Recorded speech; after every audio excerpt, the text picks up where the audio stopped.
those representing the creationism side and those representing the evolutionary side.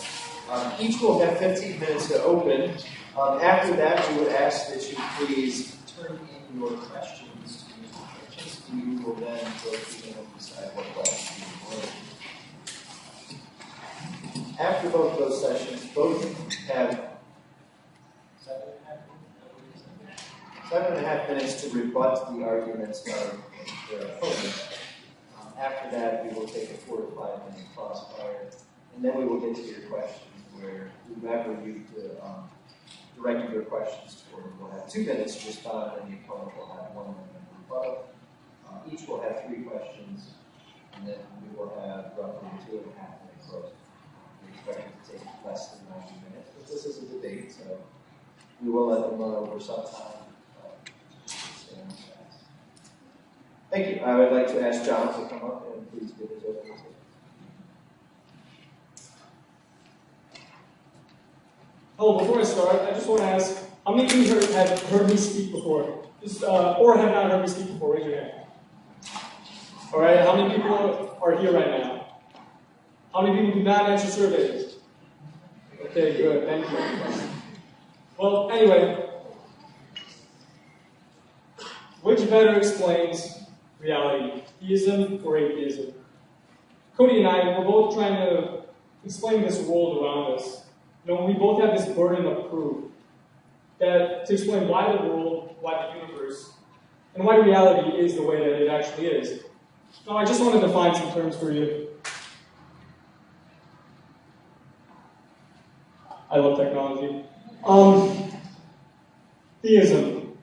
It's a belief that a spaceless, timeless, immaterial, powerful, moral, personal, intellectual being is the ground for all reality, all that exists, pretty much. This is a God that Aristotle called an unknown mover. This is the God constant with the Bible. And as much as I would love to, there's not enough time for me to actually talk about Christianity. The other term I would like to identify is atheism. And this says that no such being exists, material reality is all that exists.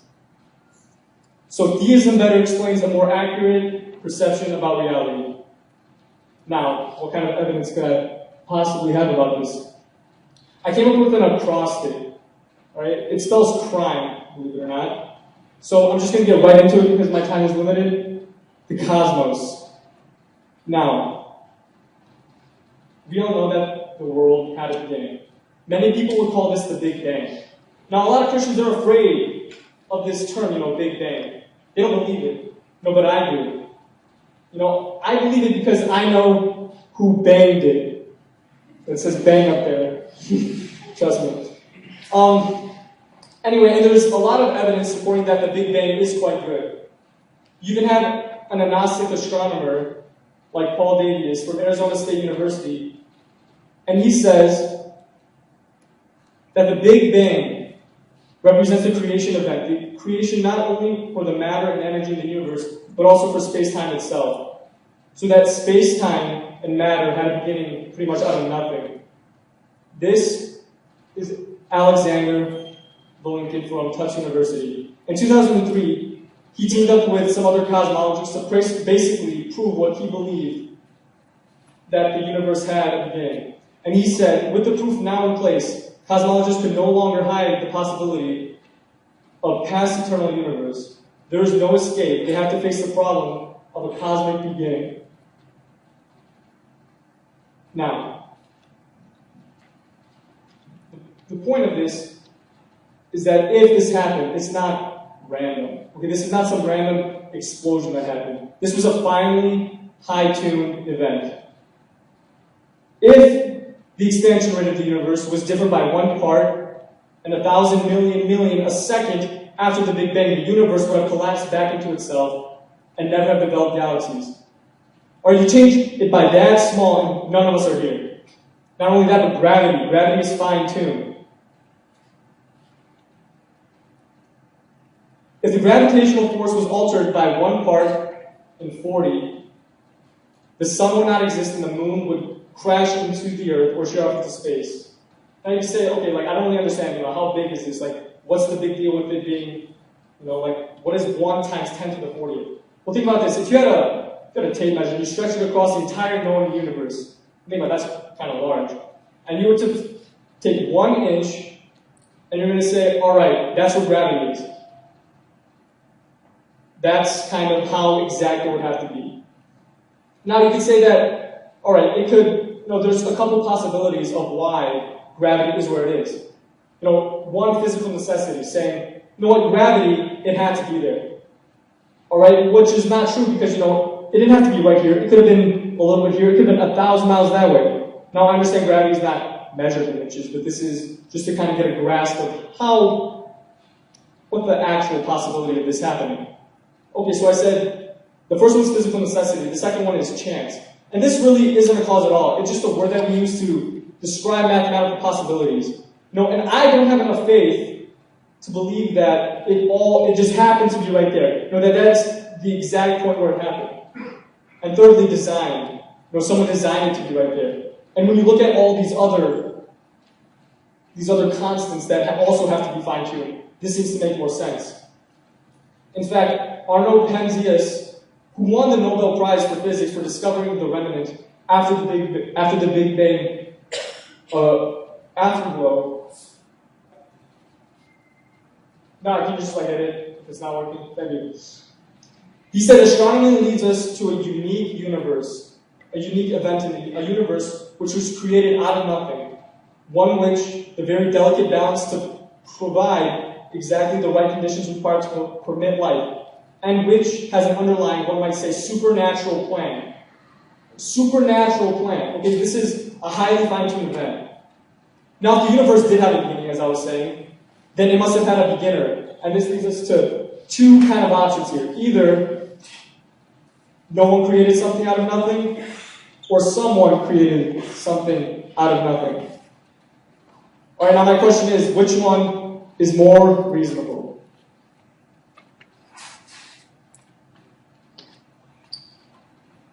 And the reason I ask this is because the second point I have is reason.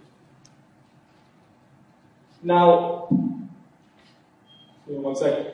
The second line of evidence is reason. And the point is, if you're atheist, you can't justify reason. In fact, Darwin knew this. If our minds evolved from unguided processes, Darwin realized the problem. And this is his doubt. He said that, with me, the horrid doubt always arises, whether the convictions of man's mind, which have been developed from a mind of lower animals, or of any value, or at all trustworthy. Would anyone trust in the convictions of a monkey's mind if they were convictions of such a mind? Why are we to believe that our minds evolve from unguided process? Why do we believe that we are going in this right direction? You see, if atheism is true, our minds are just molecular machines. And what does this mean? We don't have free will.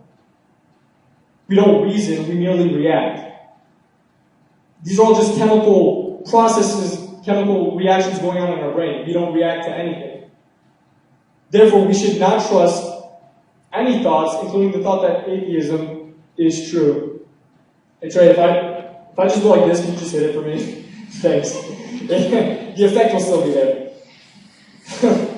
So, now the I in crime, which is information. Now you see this is a one-celled amoeba. Alright, Darwinists say that we all evolved from this one-celled amoeba. Macroevolution, if you've heard about it. From the goo to you via the zoo, well, this is the goo. Now Darwin says that in Darwin's days, no one knew what was inside of this. Now before we look inside of this, we got to make an important observation here. It doesn't say made by God or made by natural forces on it. So then we must interpret the data. Alright, and I want you, before I tell you how much information is in here, I want you guys to think a little about something. Suppose you love alphabet cereal, and one day you come downstairs and you have a bowl, and you see that the cereal is knocked over. And it says, take out the garbage, Mom, whenever you look into it. What are you going to expect? Do you think some trash, an earthquake shook the house and that just happened? It just fell over, cat knocked over the box? Of course not. No, you're going to say that an intelligent design from an intelligent being made that. In this case, that intelligent being was mom. This is our message. Just like the message coming from, take out the garbage, mom, that was an encrypted message, so is DNA. Or every little living thing has DNA. Or Bill Gates, who's no Christian, this is how he described DNA. He said it's like a computer program, but far, far more advanced than any software ever created. Alright, DNA is immaterial. Okay, it's made of material, but the order which the letters appear in, this is not determined by any chemical, biological, or physical process. So here's the question. If, DNA comes from, the question is how much DNA is in an amoeba? Does anyone know? Because, maybe it started small and we somehow evolved, we got more DNA over time. And one DNA, it's equal to 1,000 volumes of an encyclopedia. Okay, now, to say that this happened by chance is kind of like saying the Library of Congress, it happened from an explosion in a printing shop. Alright, this is something, you can't just, how is this chance? And you know who told me this? This is Richard Dawkins. If any of you know who he's probably like the leading atheist in the world right now. He's in his book, The Blind Watchmaker, he tells us that this much information is in an amoeba. Alright, so now, morality. Now, if there's no God, no standard beyond humanity, everything that you consider moral is just your own opinion against everyone else's opinion. If there's no standard above us, we're just left with opinions. There's no moral objective rights or moral objective wrongs. In fact, if God does not exist, okay, so brace yourselves for this. I'm pulling out that card. The Nazis were not wrong. Alright? If God exists, love is no better than rape. Religious crusades were not wrong. Tolerance is no better than intolerance. There are no human rights. Everything is a matter of opinion. Now, you gotta think about this. If we're just overgrown germs that got here by some evolutionary process, then why are we different than any other animal? Or there's no objective morality if there's no God. Now let me make this clear. I never said that Cody or anyone else who doesn't believe in God, I never said that they can't be good people. They can be good people. The point is they cannot justify morality. And finally, the E is evil. Now you might say, whoa, evil, isn't that like some kind of argument against God? If there's evil, then how can God and evil exist? Well, actually, C.S. Lewis was an atheist for a long period of time because this is what he believed. There was too much evil in the world. And this is what he said. As an atheist, my argument against God was that the universe seemed to be cruel and unjust. But how had I gotten this idea of a just and unjust?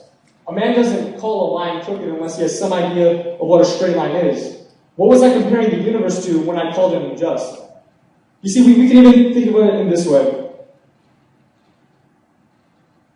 The shadows prove the sunshine. Or you can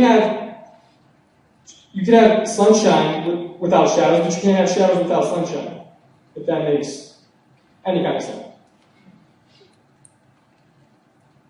Now, in conclusion, I just want to take the first four and kind of go over them a little bit more. But from the cosmos, we can see that this being is immaterial, timeless in space. And this is where the question always arises. Okay, so I understand, if God created everything, what created God? Well, here's the thing. If he is immaterial, timeless, and spaceless, then that means he must not be made of material. He must be timeless and spaceless. You see, he's outside this boundary of time. Our reason, you can see, is rational, and that's why we can reason. Because if his rationality is perfect, this is the moral we look to. Information, he's extremely intelligent. He created everything out of nothing. Now, whenever you make something, it is out of something. You must realize that. But you know what nothing is? Aristotle compared nothing to what rocks think about. That's what nothing is. Or he has purpose. And finally, we have morality because we look at him as absolutely moral. So that's how we can justify our morality. Thank you.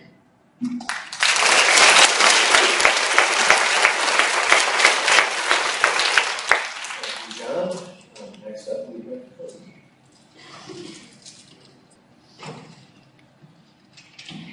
Hello, my name is Cody.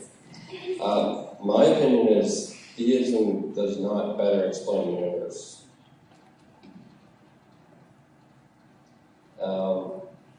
This is from the Bible, and these two verses from Genesis directly contradict each other.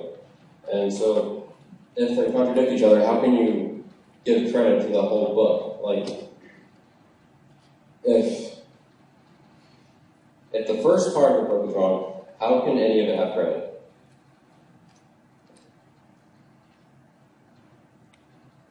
Alright, and then I just put the definition of atheism. A person who disbelieves or lacks a belief of God or gods.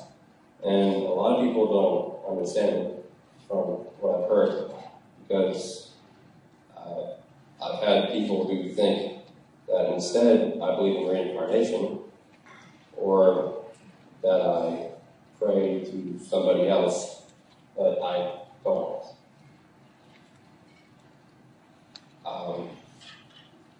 I think this is a good quote from B. Jarvis. The existence of God is not subjective. Either exists or doesn't. It's no matter of opinion. You can have your own opinions, but you can't have your own facts. And a lot of people say that God is their opinion, they believe that that's right, but it's not really an opinion, because there is a right or wrong answer. And I say the burden of proof would be on the theist, because the theist is the one with the extra belief. They need to justify their beliefs, and without justification, you can make any claim to explain anything however you want.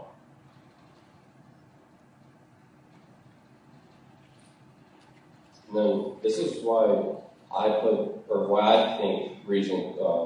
why religion is so popular. The primary factor of an individual's religious beliefs is from their family, pretty much. Of course, there's some exceptions. People feel that life must have a purpose. People want to believe everything happens for a reason. Religion also threatens people with eternal punishment for not believing. It gives relief to people after, if somebody dies. People want to believe that they're still alive out there somewhere. And then religions are also associated with particular stances on particular subjects. So they might not even leave it for the actual, Protestant Reformation. The mass of the movement was socio-political in nature. The appeal of Protestantism was mostly its social activist function and not the specific theology of Martin Luther, its founder.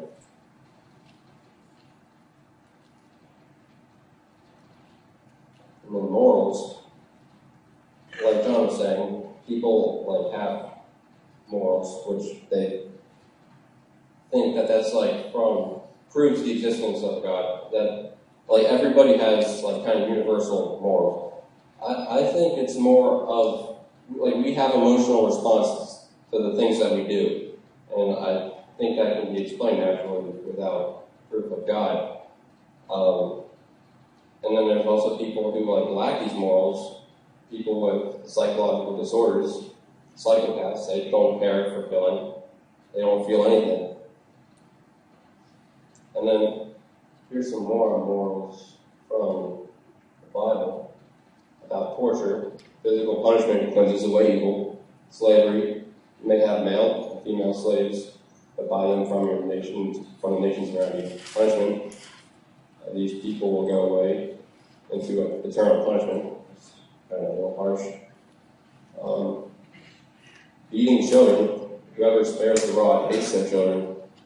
Killing children, anybody who strikes their father or mother must be put to death, and so on. And then your argument might be that that's from the Old Testament, but in the Old Testament it says, I tell you the truth, until heaven and earth disappear, not even the smallest detail of God's law will disappear. So that pretty much means that if you don't believe that, then you're not believing God's law, you're not believing His word. And here's a nice quote about Richard Dawkins. If you think that morals are from God, if you think that the only reason why we're good is because there's a God, then that kind of reflects on you.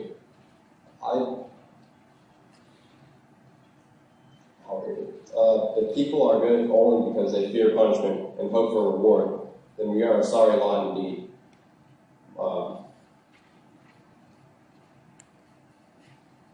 So, I mean, like it says up there, if you think you would commit robbery, rape, and murder, you reveal that you are a bad person if you think that God is the only person who's stopping you.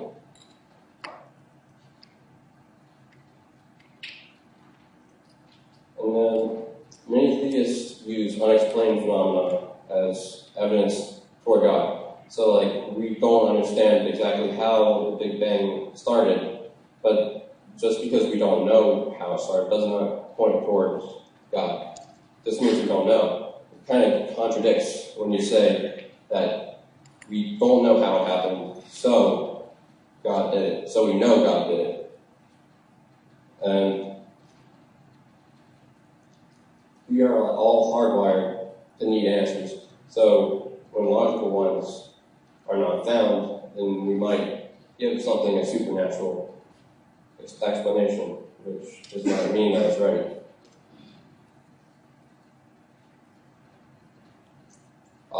I think that religion holds us back as a species and impedes progress. Religious eras have been some of the most brutal, scientifically destructive eras of our history. For example, Galileo was persecuted for his discoveries. Religion caused Darwin to wait years to publish his book of evolution. And we see, like, if you look through European history, the history of the world, religion has caused more wars than anything else.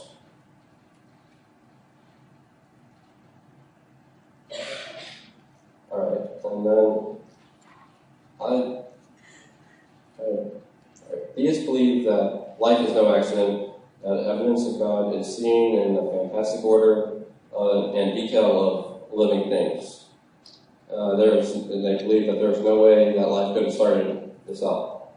But in early Earth conditions, organic molecules were formed that can be proven, and so these are all the parts of the living cell. We only needed one protocell that could reproduce for life to begin.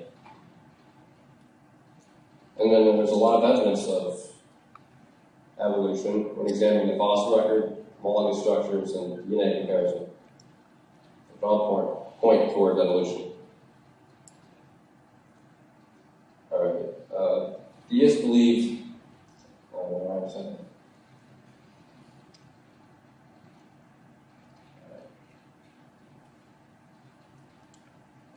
So according to the Bible, Earth was created in 6 days. Now, calculations by Charles Linewater and Daniel Grether at the University of New South Wales have shown that there's approximately 100 billion stars and planets, and that means there's about 10 trillion planets. So if you spent the same amount of days for each planet as did Earth, that would be 164 billion years. Even if you didn't spend 6 days on each planet, it would still take billions of years. And it kind of,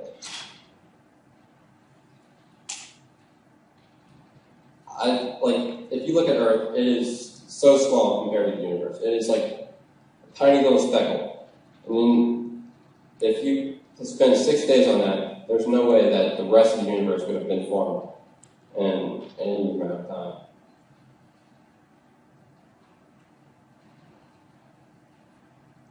And then meaning of life. I don't see how a life spent devoted to an all-powerful despot trying to impose his will on you gives meaning to life. We are highly cognitively developed primates who, through a long and arduous biological and social evolution, have discerned a great deal about the universe and our place in it. We have the ability to reflect on the truths that we've discovered, and also have the ability to more fully understand these truths, and we can enhance them as new facts come to light. And free will. My question is, why did God create sin? Many people will say that's because He didn't. It was because we had the ability of free will, and that we created sin. But if we look at it, do we really have free will? Free will is defined as the ability to choose how we act. Now, studies of identical twins separated at birth have made uncannily similar life decisions, like and disliked the same things, and have had the same habits. This proves that our intelligence, talents, and decision-making skills are largely based on our genetics. If we truly have free will, the ability to choose how we act, then why would two twins separated at birth have similar lives? And then this is next is where I found the study about twins, where at the University of Minnesota, psychologist Thomas Kuchar and his colleagues have chronicled the fates of about 60 pairs of identical twins raised separately, and they all had strikingly similar characteristics. So, and then God's test. This is one of my biggest complaints about theism. To be accepted into heaven, we have to believe in God. And I think, depending on where you're born, that's going to influence what you believe in. You're not going to. All right. So humans are not blank slates to be formed entirely by upbringing and environment. Their genetic predispositions account for a large portion of why they are in the way they are. A child born into the world with a sharply analytical mind is more likely to grow up to believe in the miracle of Christ's resurrection than he is to believe in the Easter Bunny. On the other hand, the child born with dull wits and a conformist mentality, I'm not saying that everybody is, by the way, I don't mean to offend people, but I'm saying someone who had these characteristics would be more likely to believe in God and embrace religious ideas. So let's say out of these two hypothetical children, the analytical child is a good-hearted person who is compassionate and helpful and loving, and the dim-witted child is mean-spirited and abusive with a short temper and an antisocial disorder of some kind. Are we to believe that God would punish the kind-hearted child and reward the monstrous child with eternal bliss simply because of genetic happenstance? Why is believing in God so important in the first place? If God wanted us to believe in Him, He would only need to show Himself. His appearance would destroy almost all doubt of His existence. Christians say that God chooses not to appear to test us. That's what life is, a test.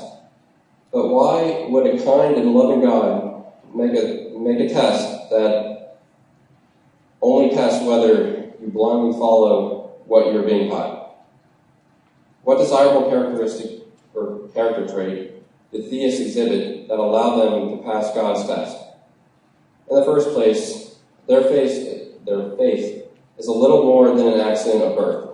In the second place, the only trait that believing something without evidence exemplifies is ignorance.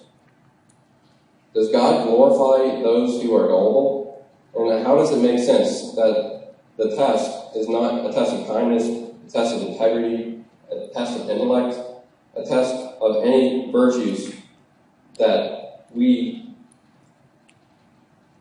kind of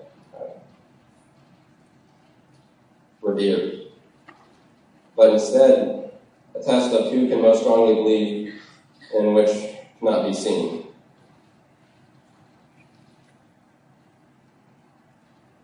And this is another quote from Chuck Easton. It describes the amount of scientists, pretty much, who do not believe in theism. 98% of living biologists and 90% of living scientists. And I had down at the bottom 93% of members of the National Academy of Sciences reject the concept of God. Cody, we're going to have to ask you to wrap it up. Okay.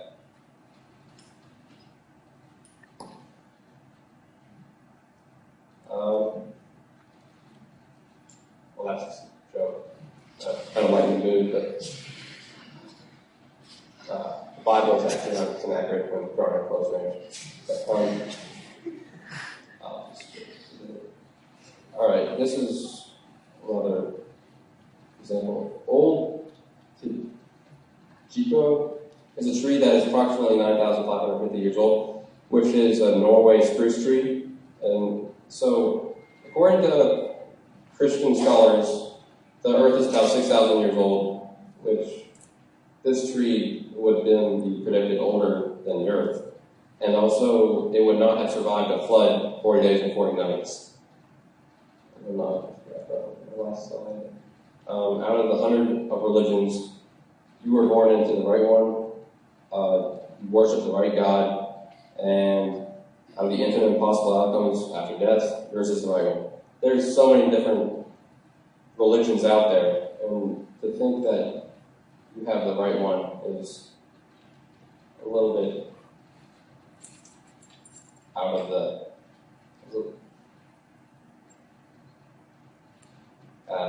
it's like a little.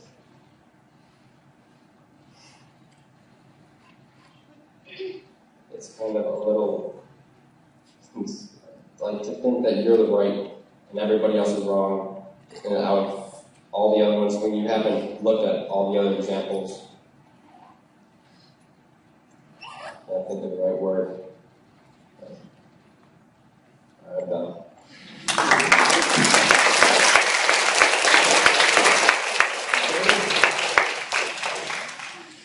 At this point, Mr. Cherchinsky and I are going to come around and talk. Please pass it over to the center.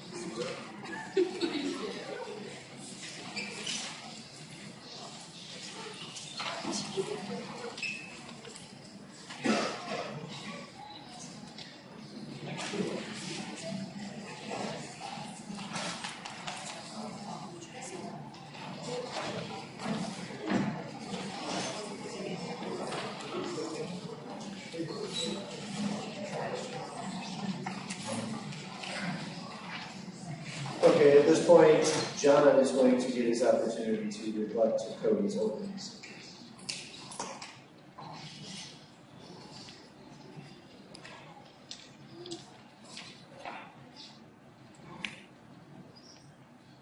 You know, this is pretty ironic when you say Cody talked way more about the Bible than I did. You know, I find that very interesting. I'm glad, you know, because like at least with this experience, you know, Cody started reading a book finally. You know, I think that's very nice. I'm glad it was the Bible. I'm glad that's the book he chose. Well, first of all, let me say that Cody, he even said, you know, he didn't really give us a lot of evidence. He just, you know, made a lot of complaints. You know, he even said, you know, one of my biggest complaints is I think he said of either free will or morality or justification. But just because, you know, you have a lot of complaints about God, just because you don't necessarily know everything, and I do not believe you know everything, that doesn't prove that there's no God. Just because you don't know everything.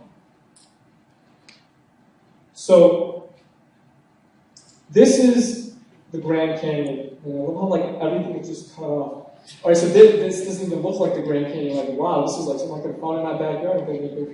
Well, that's the Grand Canyon.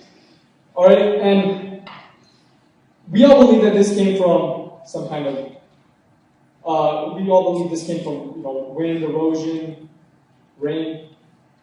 However, with this geological formation, I hope you guys can tell the difference between this geological formation. It still doesn't look all that detailed, but this is Mount Rushmore.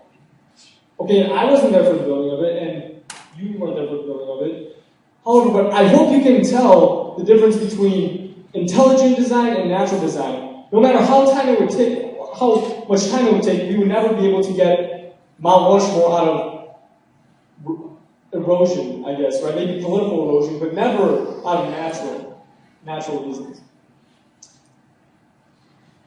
Now, this man right here, he's an agnostic. He's the founder of NASA's Goddard Institution of Space Studies. And he says, astronomical evidence leads to a biblical view of the origins of the world. The essential element is the astronomical and biblical accounts of Genesis is the same. Okay, you are arguing a lot that, the six-day creation wouldn't make sense. But, like I said before, I am not trying to argue Christianity right now. I mean, if you would, want another debate, I don't know, we could argue Christianity. But all I'm doing is proving that there is an existence of some God. Now, whether you don't agree with everything, such as morality, like you said, torture or punishment, that is, you don't necessarily, just because you don't believe it doesn't mean God exists. All right, and moreover than that,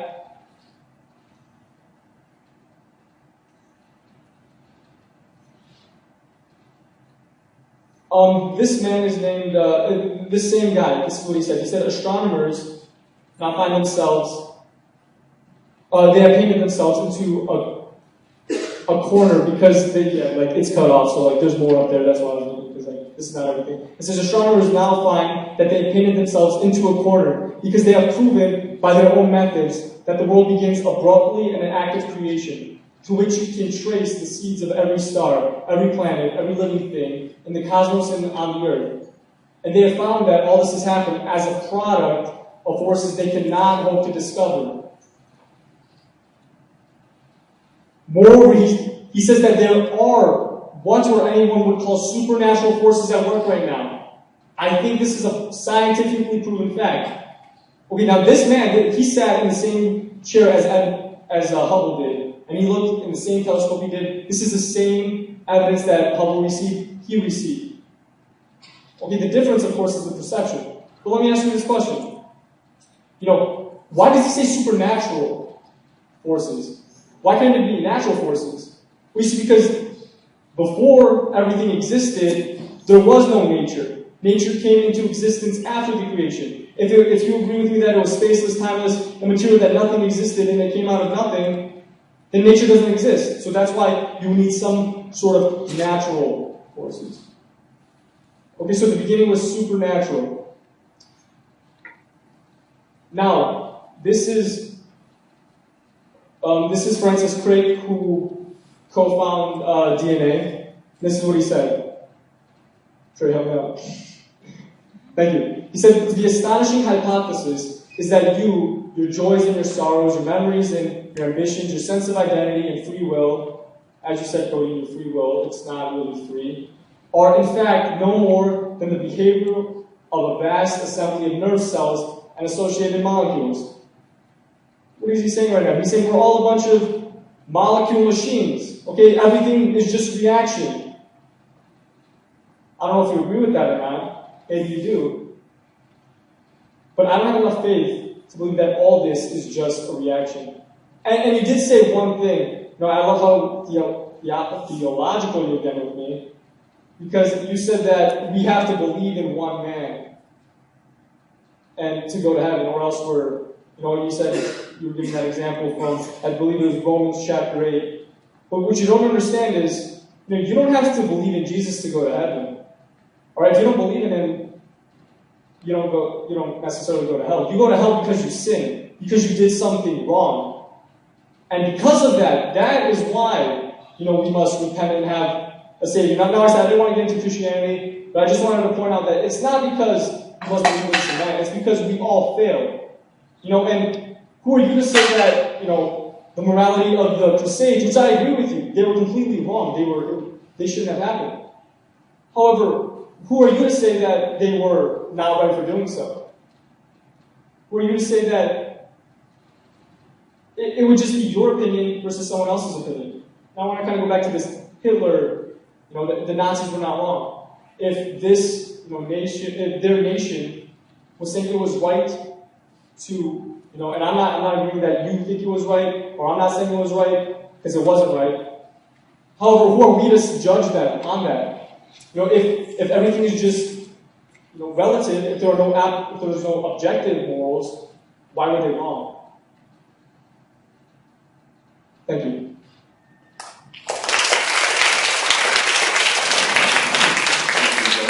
Cody, it's your opportunity.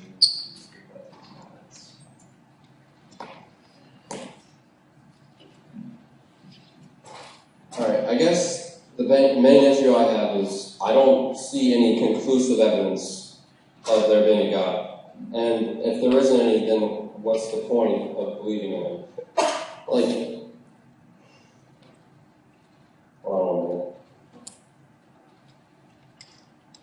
Maybe that's something else.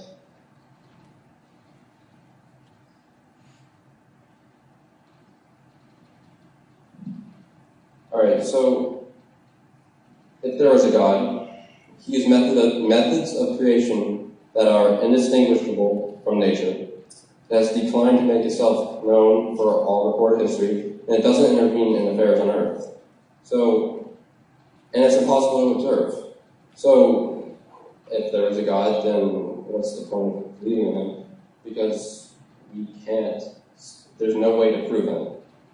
God is an unfalsifiable hypothesis, and that does not mean that's a good thing, that you can make anything an unfalsifiable hypothesis. And then back to what you were saying with morals, I think morals are an opinion. It's a social contract, and it's your emotions. And going to hell for sin, what about psychopaths, like I mentioned earlier, who do not feel any emotion for killing? How do they wouldn't know any better, because they don't feel anything, they don't have any morals. And I don't know if I have anything else to say.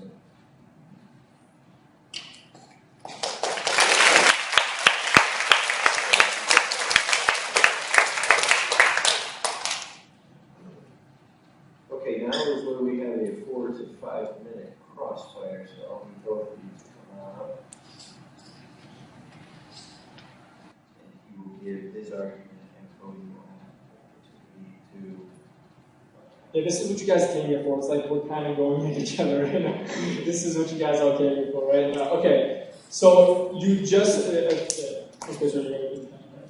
All right, you said that God's impossible to observe. Yeah. Yeah, okay, but the Big Bang is not impossible to observe? That's not proof of God. Wait, hold on. But you believe in the Big Bang?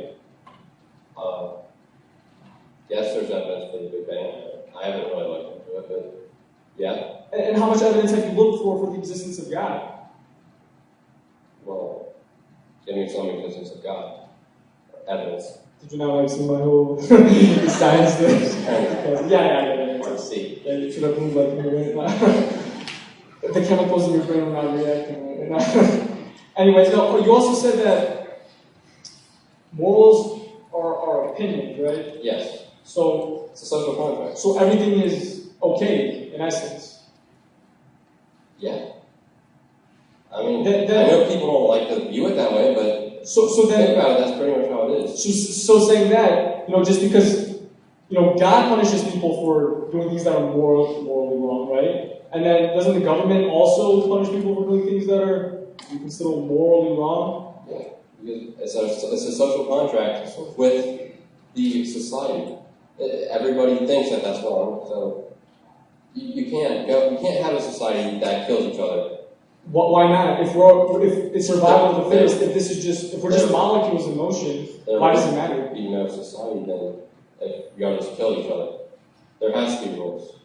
Now, how are you certain that this is the right way? Like I said, Darwin said, if we just evolved from monkeys, how do we know that this is the perfect way in which we are supposed to go?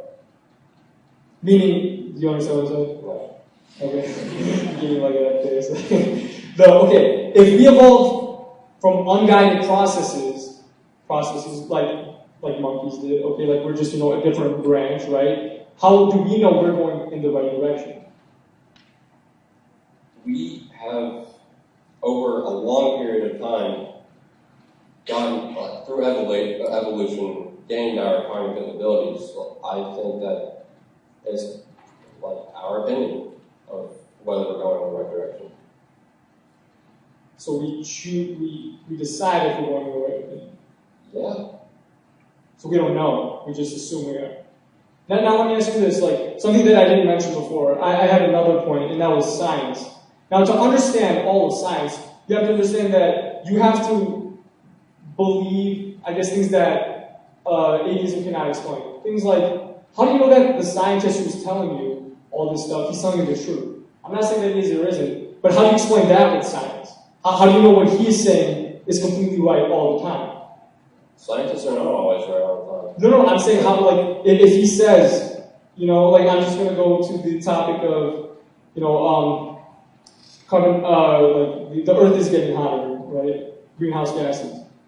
And I think I might have said this to you before, but the scientists that came up with all this data, they, in a meeting in England, they came out and they said, half this information we made up. They made it up in favor, so they can have it in favor of what their hypothesis was. Science is falsifiable. You can test it. So it can be proven, though. No one would, but here's the thing, how is historical science? See, that's the science now, I agree, yeah, we can test it. But how do we test something that happened in the past? You can't recreate a Big Bang to make sure it happened, but we both believe it happened, right? Just in different ways. I don't know for sure that happened. I have an assumption that it happened. I think it happened based on the evidence that there is, because we can prove that the universe is expanding, which means that we probably started at a specific spot. There's evidence for it. Okay, I understand that there's evidence for it, but you still have not given me any evidence that God doesn't exist. All you've told me was things that you don't like about the Bible, and things that you don't like about it. But that doesn't necessarily, just because you don't like it, doesn't necessarily mean it's true. I wish I could, the 30 second, I wish I could jump 10 feet, but it doesn't matter if I don't believe it or not. I'm not going to be able to jump 10 feet. Yeah, after she finishes, she can start. Can you repeat what you said? Yeah, like you said, like I was saying, you don't believe this, okay? So just because you don't believe it, that doesn't necessarily mean it's not true, because you don't like it. No, I don't like that I can't jump 10 feet in the air. But it doesn't matter how much I don't like it, it's never going to happen. Does that make sense? Yes, but... So now you need to talk about something. Change, ask me. Okay.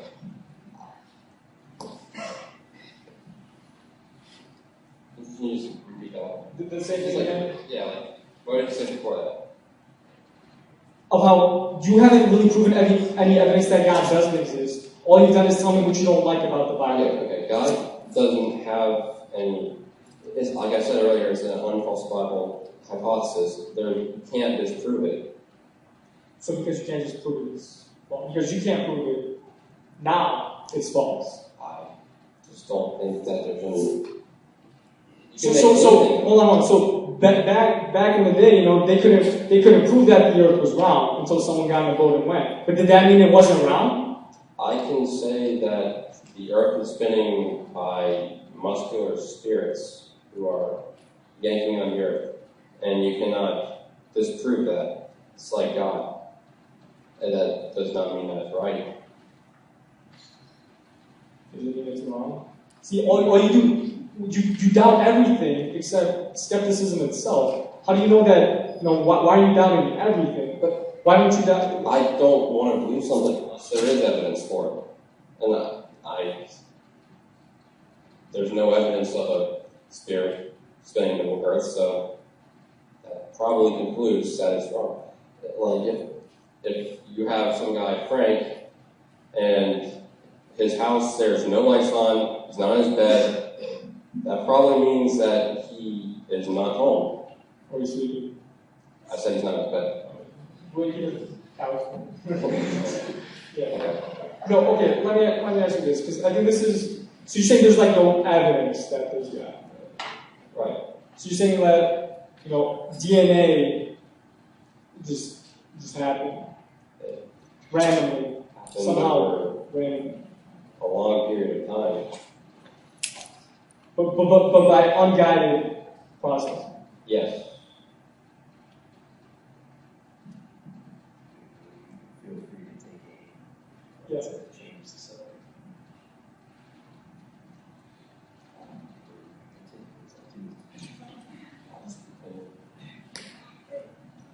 What were you saying? So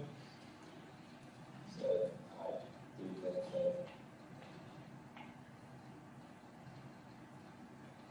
DNA is far The complexity of DNA. You understand that how complex it is now, that's how it was in that single cell data. life has evolved over billions of years, or Now- millions. Now, how you can prove to me that the Earth is billions of years old? Do you understand that 90% of carbon dating is inaccurate? But yes, carbon dating is inaccurate, but there's a lot of other methods that inaccurately predict how old the Earth is. Like what? Do you know how they predict the age of the Earth, saying it's 4.6 billion years old?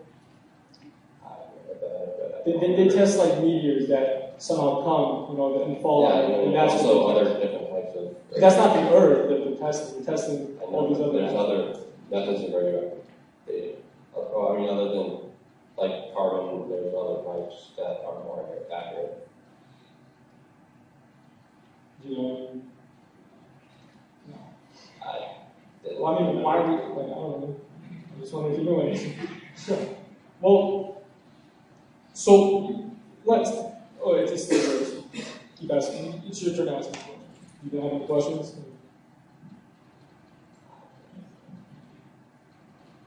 How much time do we have? Okay. So it's cool if I just start asking you questions then? All right. Now tell me again, what was the thing that you have your most complaint? What was that again? God's test. God's test, which is That believing in it. So good idea. like I was saying, you don't have to believe. Like From the Bible, I even put the quote or the. we see, you can't just take one verse out of context and expect it, everything just to make sense with one verse. Okay, yeah, it does say, but why does it say that? Well, you understand that man falls. You were talking about the beginning, but did you read the whole beginning? Do you understand why we're at this point? Because man fell. That's why we need Jesus. It's not because God would have accepted us as perfect already. That's the point. How did Jesus save us? Do you not know the story? Like, I mean, but this is not about Jesus. That's the point. This is not about Jesus right now. This is about just the existence of God. but We can continue. Yes, we have plenty of questions coming forward. And of course, both will have a closing statement as well. We have 3 questions for both parties, and we're going to direct the first one toward John. And he will have 2 minutes to respond, and Cody will have 1 minute to offer up any points. All right, John, one of our members of the audience asked, what would God's motivations be? Motivations specifically for the earth, I don't have to look and just yell yes, right? Unless I'm not doing more. Motivations, I guess. Well, God loves us, that's the biggest motivation. God can never stop loving you. It doesn't matter if you're atheist or not. That's the point. God doesn't stop loving you. But his motivations, see, I don't know what his motivations are, but just because I don't know what they are, doesn't disprove that God doesn't exist. I guess that's all we're going to. Thank you, Cody.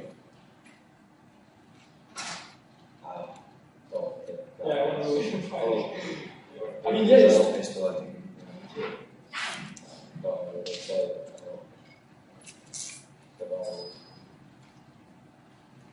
this one's for you. What came first, chicken or egg? There's some eggs along this. If the egg, what kept the egg warm and fed the baby chicken? If the chicken, where did the chicken come from? It had to be created by 2 rocks banging or falling. That was harder than my question. Like you repeated, you know. I think it can be, well, it's been theorized which one came first. I'm not really sure of the science behind it, but well,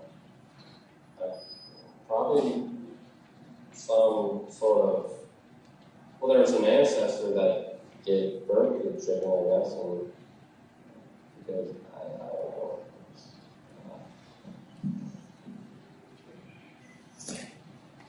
John, do you have any idea? The chicken came first. Is there a second part to that question? Or? Well, not really. No, that's not all I have to say that. Let's go to the next question. This one is for John. If God created all people equally, without genetic influence, why would a loving and caring leader create mental and physical retardation, war between races, genocide, and further hatred? You see, that's what free will is. You see, if all these things that are happening, I understand, okay, the genetic ones I'll get back to, but the other two, war, things like that, that's our free choice. You see, God doesn't intervene with that. That's what free will means. However, on genetic level, just because to say that, there's this famous question, why doesn't God heal amputees? Why are there amputees? But, just to say that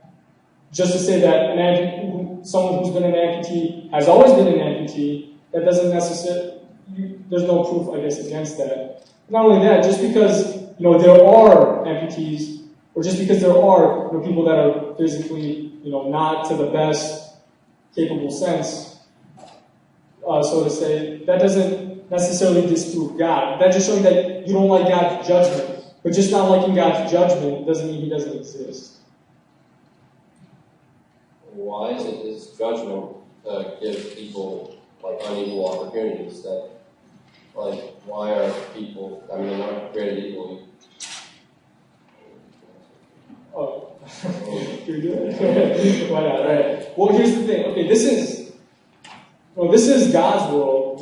I might think I have a better way of doing it, but I don't have a world. Okay, if this is God's world, if that's what we're saying, why do you question everything that happens? I mean, they haven't even become who they are yet if they're born with physical or mental retardation. So why are they given an unequal opportunity? Unequal in your eyes, or because why does it matter? If reason, how do you justify reason?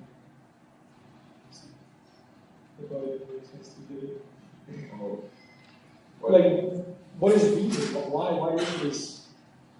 Why did you say that it's God's?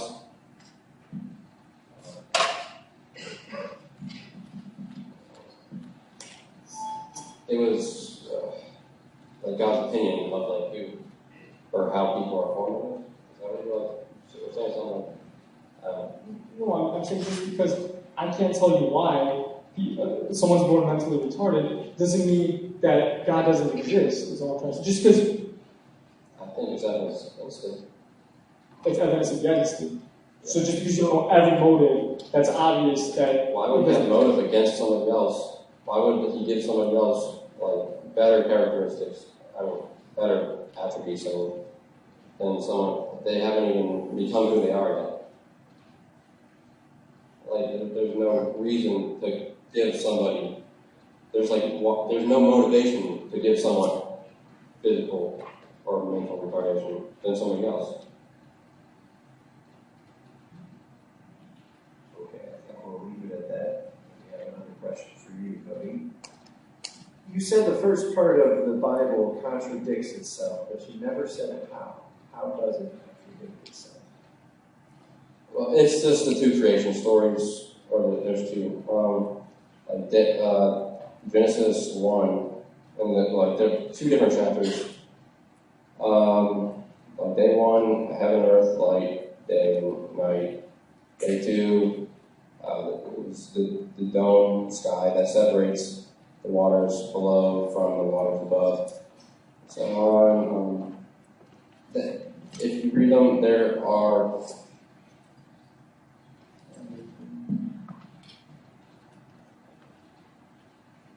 Do you want to read them or do you not want to publish them?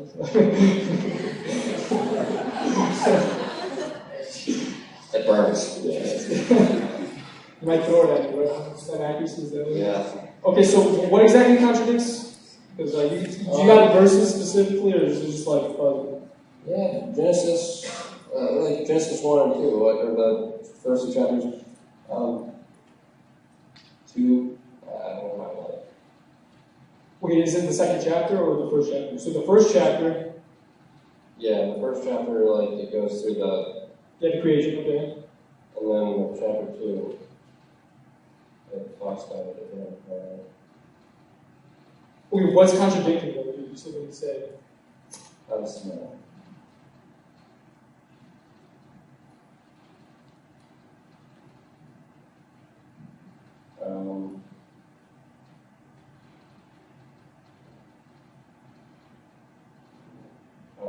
Genesis 1 doesn't talk about creation of man.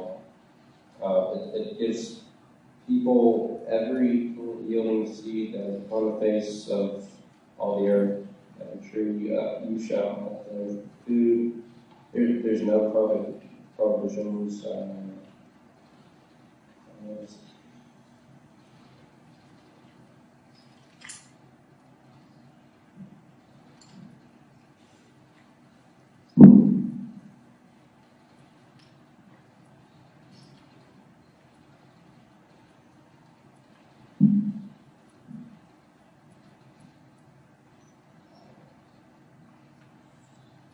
Okay, we will move on to John's last question.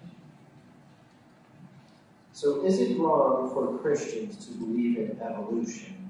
In other words, isn't it ignorant to ignore the facts of evolution? Facts of evolution. I love that because facts of evolution. None of us were there. Okay, none of us were there. This is all historical science. And there's a difference between. We are all presenting the same information. Okay, scientists. Creationists, you can go, but there are scientists that do believe in the Bible. There's about 7% of them. And all of them, not all of them are, some of them have really good credentials. But to say that, not to believe it, what are we not believing? Like I told you, I believe that, the Big Bang happened, to start the universe. Okay, I believe that. But such things saying that we evolved from one-celled amoeba, no, I don't have enough faith to believe that. You see, creationists, we believe in this, instead of a tree of life, it's more of an orchard of life. Okay, and that's what we believe. Now to say that things didn't evolve over time, no, I'm saying, okay, why couldn't all the dogs come from one dog? Or why couldn't or something like that. But to say that everything evolved from one single cell, I find that ignorant. Well, the fact that we all have the similar DNA. If you look at animals, there's we are 98% similar, our DNA, to monkeys. And then there's a lot of other animals. Then there's also fossil records. And then there's small structures we have, I think it's a spring, and that like helps us or helps digest grass, and where snakes like do have that, and they wouldn't eat it. Like, I think that. Oh, wait, one thing you just said real quick because you attacked yourself. You said that DNA, 98% of it is the same. But you understand that we don't know what about 98% of our DNA does. So that 2%, okay, that's the same as animal. Okay, now so to say that this 98% we don't know what it does. You understand what I'm saying? No. Okay, we only know what about 2% of our DNA actually does. To say that those are the same as other animals. I said 90% is similar. Yeah, 90% of what we know. We only know about 2%. Like, no. The functions of DNA, like what it actually does. So, wait, what? We don't know all that DNA does.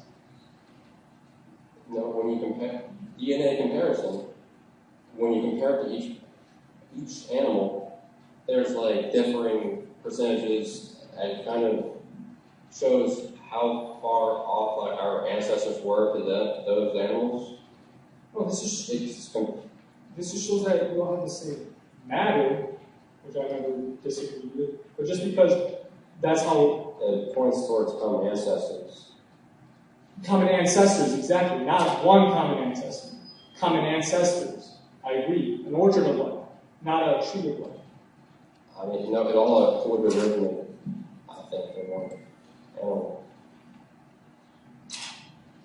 Okay. Cody, this last question goes to you. If evolution exists, why are there still unintelligent apes? Oh, okay, I like that one. Just because we gained the knowledge of okay. There's still monkeys because, well, we have common ancestors, but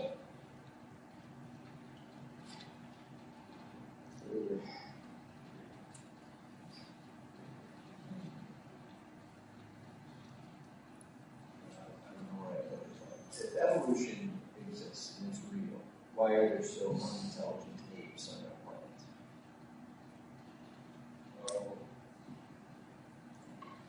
we have a common ancestor, but it doesn't mean they're going to have the same cognitive abilities as we do, I guess. America has come from England, and they're still England, which is very different. Still humans. Huh? They're still humans. I know, but They're not as intelligent. no, they're very different.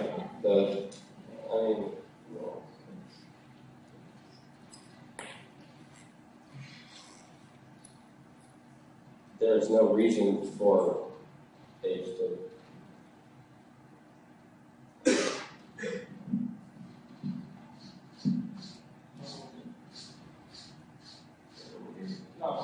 Okay, at this point we have John giving his closing argument. This will take about 2.5 minutes.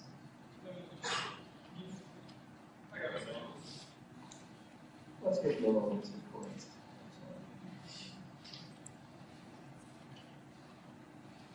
Awkwardly amongst yourselves, get to know someone new.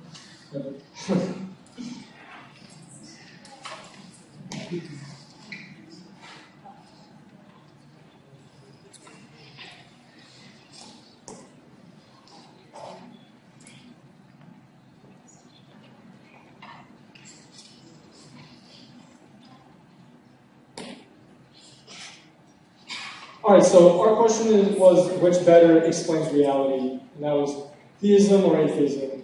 Now, Cody was telling us a lot of complaints of why he doesn't like Christianity more than the existence of God. I don't believe he really had any solid evidence saying why there is no God. Okay, now, like how I explained the cosmos, okay, the beginning of the universe, this means that all space, time, and matter started from one point. Okay, reason, right? If you're an atheist, you can't justify reason. In fact, and that's what the quote I used by Darwin. Information, morality, evil, science, all these things, you cannot explain. Okay, you think you might have evidence, but I have not heard any evidence to explain any of it. So for that reason, theism better explains what we actually perceive about reality. Thank you. All right.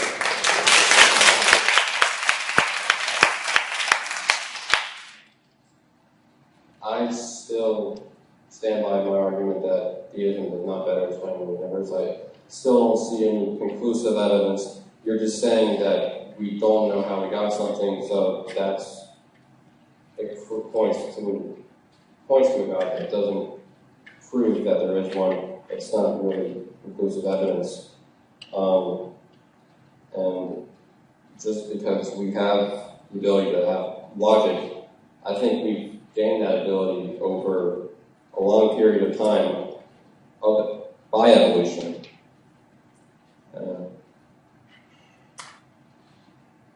That's all I have to say.